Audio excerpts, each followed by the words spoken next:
La première fois que j'ai vu le film La machine à voyager dans le temps, le film inspiré du roman d'Herbert George Wells, je devais avoir 10 ans peut-être. Lorsque le film repassait à la télé, je voulais absolument, mais absolument le revoir. J'étais absolument captivé par l'inventeur de cette incroyable machine qui quittait le Londres de Victoria pour se retrouver des dizaines de milliers d'années plus tard. Mais il y avait plus que cela qui soutenait mon intérêt. Dans ce futur dystopique, toute liberté avait disparu, ce qui m'impressionnait beaucoup. C'était un monde polarisé, où, cela vous dit certainement quelque chose, un monde polarisé, un monde où les Élois vivaient dans une totale indifférence, tandis que les Morlocks vivaient sous terre à l'affût des premiers. Ils étaient les descendants de générations de Morlocks qui avaient été asservis par les Élois. Avec le temps, les Élois, apathiques, étaient devenus le bétail des Morlocks. Un chercheur suggère que le nom Morlock provient de la combinaison du mot warlock, sorcier, et du nom de Moloch, la divinité cananéenne à laquelle on sacrifiait des enfants, dont nous entretenait Yann dimanche dernier. Ici, j'ajouterais que les archéologues ne s'entendent pas vraiment sur l'existence de Morlock comme tel. Mais dans l'œuvre de Wells, les Élois sont ces enfants sacrifiés. L'existence des Morlocks et des Élois est entièrement vouée à manger ou à être mangé.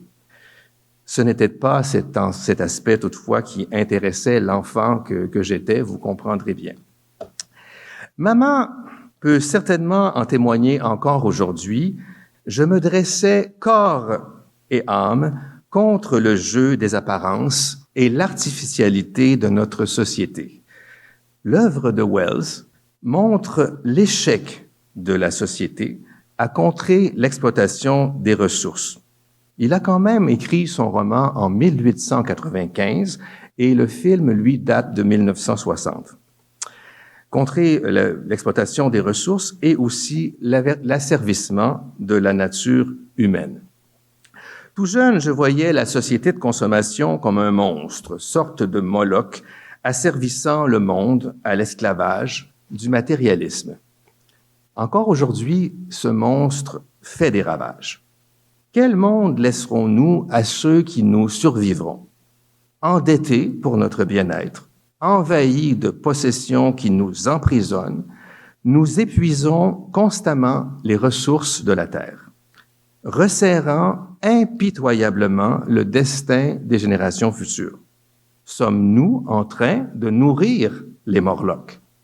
Percevez-vous maintenant le rapport à Moloch auquel on sacrifiait ses propres enfants? Pauvre maman, elle en aura reçu des remarques de ma part et ironiquement, je n'échappe pas, moi non plus, au consommérisme qui nous envahit. Mais ma mère a eu la gentillesse de ne pas trop me le rappeler. Mais que pouvons-nous y faire? Je modère mes ardeurs matérielles, je limite mes déplacements, j'use mes vêtements, je réutilise tout ce que je peux. Il faudrait que vous veniez chez moi, vous pourriez le constater. Ma tête de lit, c'est une table recyclée, voilà, pour vous donner un exemple. Mais toutefois, ma consommation numérique pose tout autant de problèmes avec tout ce que peut consommer les ressources en ligne. Cela ne finit jamais. Les Morlocks se chargent constamment de nourrir mes désirs, un nouveau besoin en remplaçant un autre. Mais que se passerait-il si on arrêtait de consommer le superflu? Nos économies traverseraient sans doute une période d'ajustement. Elles s'en remettraient possiblement, mais à quel prix? Serions-nous prêts à envisager une telle chose? C'est peut-être difficile de l'envisager. Alors, dans le roman de Wells, les Morlocks et les Élois sont condamné. C'est Moloch qui gagne la partie. Personnellement, j'ai toujours été optimiste. Mais le défi auquel nous faisons face est titanesque. En prendre conscience, c'est déjà un premier pas. Œuvrer à ce qui est à notre mesure en est un autre. Comme chez les Morlocks, comme l'écrivait Serge Bouchard, et je terminerai là-dessus, l'homme est un loup pour l'homme.